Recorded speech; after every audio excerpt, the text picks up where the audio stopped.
دوستو السلام علیکم، امید ہے کہ سب خیریت سے ہوں گے۔ کچے پیاز کو سونگھنے سے دل کی نالیاں صاف ہوتی ہیں۔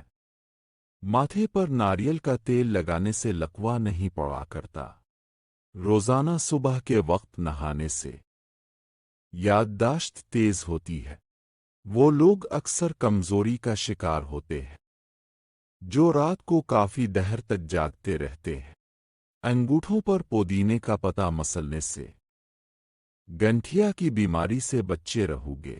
اگر چھوٹے قد سے پریشان ہو تو انجیر کو دودھ میں ابال کر کھایا کریں، قد لمبا ہونا شروع ہو جائے گا۔ انار کے پیسٹ میں 1 چمچ شہد ملا کر کھایا کریں، دماغ تیز ہوتا ہے۔ روزانہ رات سوتے وقت پاؤں کی تیل سے مالش کرنے سے جسم کا وزن بڑا نہیں کرتا۔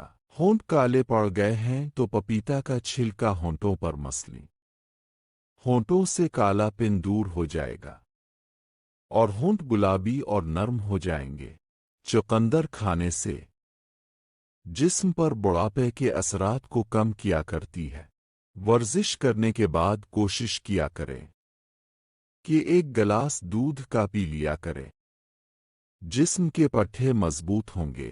کوشش کیا کریں کہ نیم گرم پانی پیا کریں۔ زندگی میں کبھی جوڑوں میں درد نہیں ہو پائے گا۔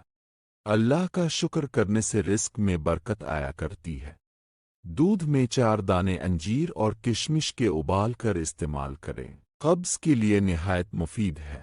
عورتوں میں اگر خون کی کمی ہو جائے تو پکا ہوا پپیتا کھایا کریں۔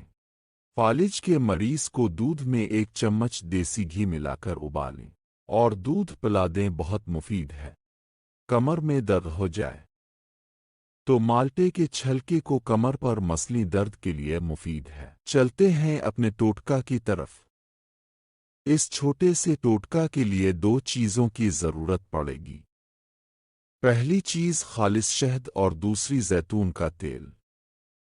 1 چمچ شہد میں آدھا چمچ زیتون کا تیل ملا کر مکس کر لیں اور رات سونے سے پہلے اچھی طرح لگائیں اور دیکھو